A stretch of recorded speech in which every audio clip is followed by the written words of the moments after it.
একটা টেস্ট ভেন্যুতে খেলা, যেখানে মুশফিক শততম টেস্ট খেলেছে, এখানে 2-3 দিনে একটা লঙ্গা ভার্সন ম্যাচ, মানে কেমন ফিলিংসটা আসলে? অবশ্যই অনেক ভালো ফিলিংস। এই একটা ইন্টারন্যাশনাল গ্রাউন্ডে ম্যাচ খেলতে পেরে ইন্টারন্যাশনাল টিমের সাথে অবশ্যই যে ফিলিংসটা অনেক ভালো লাগতেছে। তখন ট্রাই করবো যাতে ম্যাচটা জিতে এবং সামনের দিকে আমরা আগে যেতে পারি। এটা কি আপনার প্রথম এই গ্রাউন্ডের প্রথম হ্যাঁ ম্যাচ? হ্যাঁ, ফার্স্ট ম্যাচ। তো মানে কারোর সাথে কথা হয়েছে, সিনিয়র প্লেয়ার বা অফিসিয়াল কারোর সাথে এই ব্যাপারে যে মিরপুর নিয়ে কি কথা হয়েছে নাকি, যে প্রথমবার অফিসিয়াল উইকেটটা কেমন দেখলেন সব মিলিয়ে? না, এরকম কারোর সাথে কথা হয় নাই।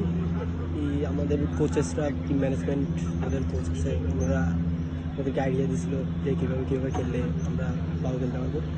উইকেট আলহামদুলিল্লাহ উইকেট ভালো। আমরা ট্রাই করছি উইকেটের বিহেভিয়ার অনুযায়ী খেলা করবো। এমনি তো একটা ড্রিম থাকে না যে মিরপুরে খেলা, মানে হোম অফ ক্রিকেট। হ্যাঁ অবশ্যই ড্রিম ছিল। আমরা যখন ফার্স্টে যখন ক্রিকেট শুরু করছিলাম ক্রিকেট বলের, তখন ড্রিম ছিল যে এই এরকম একটা ইন্টারন্যাশনাল মিরপুর স্টেডিয়ামে খেলতে পারলে নিজের অনেক ভালো লাগবে। তো এই অনুযায়ী হার্ডওয়ার্ক করতে করতে